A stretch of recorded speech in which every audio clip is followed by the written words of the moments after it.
Assalamualaikum warahmatullahi wabarakatuh. Selamat datang di acara Podri, Podcast Agribisnis. Saya Nina Indasari, selaku host yang akan memandu acara kita kali ini. Nah, di episode kita kali ini, kita akan membahas hal yang menarik loh, yaitu kebijakan meningkatkan kapasitas dan pemberdayaan sumber daya manusia, serta kelembagaan usaha di bidang pengelolaan dan pemasaran hasil pertanian. Untuk menemani kita membahas materi ini, kita kedatangan dua tamu spesial loh, dari mahasiswa Universitas Sriwijaya, yaitu ada Kak Nurul dan Kak Farida.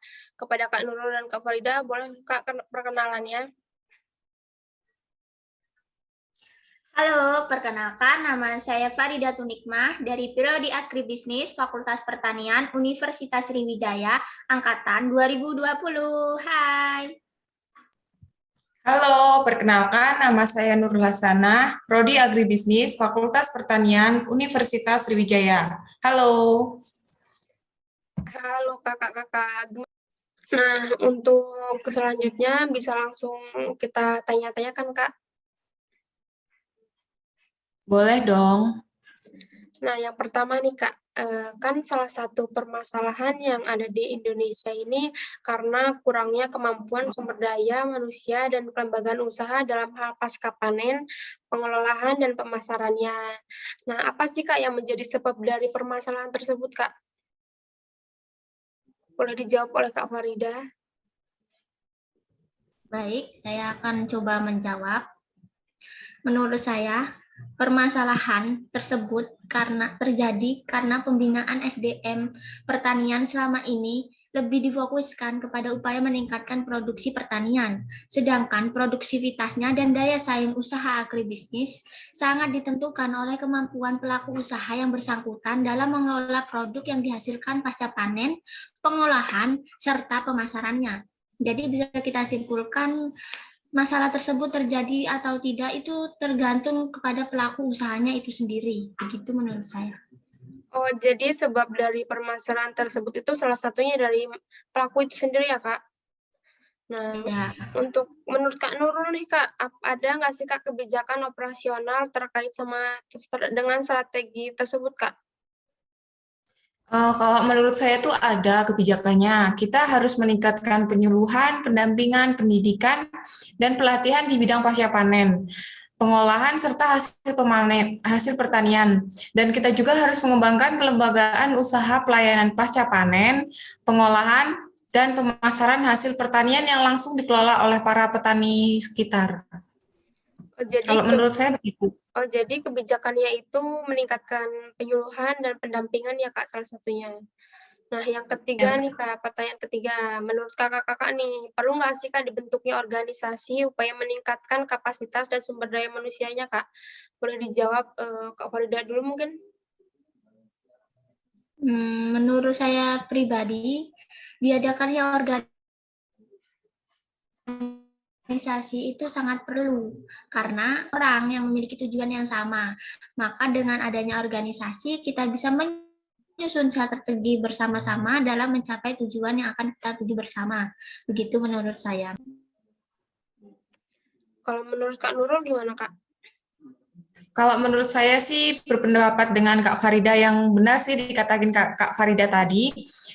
Dengan keberadaan organisasi dalam pertanian itu kita dapat meningkatkan objek pertanian, pembangunan, dan dapat berperan dalam meningkatkan produksi pertanian, meningkatkan kesejahteraan petani, memerangi kemiskinan, dan memperbaiki sumber daya alam, meningkatkan keterlibatan perempuan, serta juga pendidikan, kesehatan, dan sosial politik. Kalau menurut saya begitu. Jadi organisasi ini penting ya, Kak, untuk meningkatkan kapasitas dan pemberdayaan sumber daya manusianya. Nah, pertanyaan selanjutnya nih.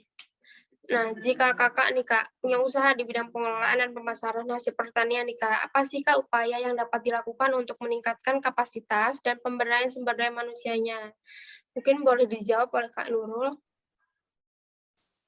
Kalau menurut saya ya, kita harus melakukan kerjasama, koordinasi dengan sumber-sumber inovasi teknologi lembaga riset perguruan tinggi dalam rangka untuk mengembangkan dan diseminasi teknologi tepat guna, dan kita juga harus mengembangkan sistem sertifikasi, dan apresiasi atau penghargaan terhadap inovasi teknologi yang dilakukan oleh para petani tersebut. Kalau menurut saya begitu, Kak. Oh, jadi gitu ya, Kak.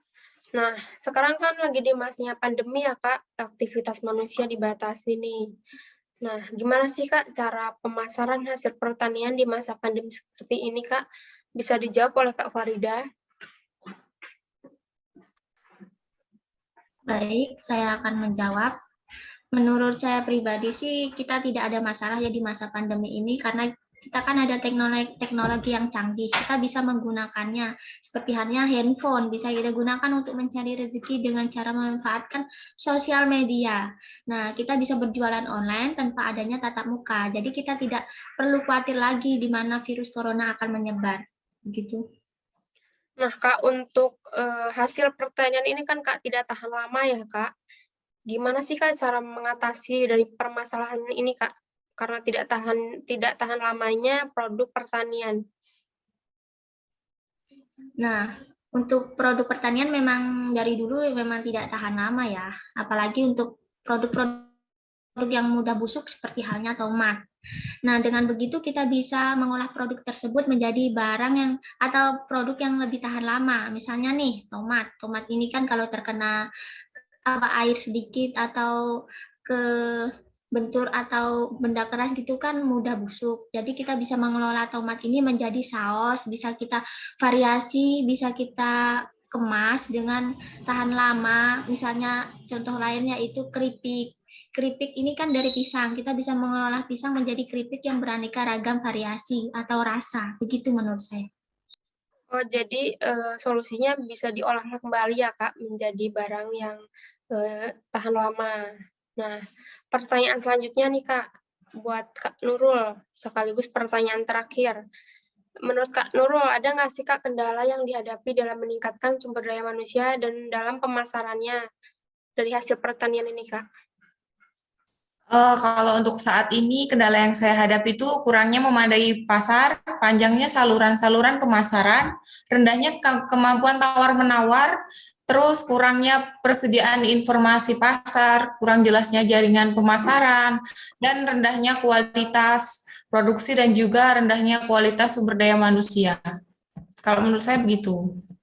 Oh, jadi ada juga ya, Kak, kendala-kendalanya. Nah, kita udah nggak kerasa nih, kita udah di penghujung acara aja.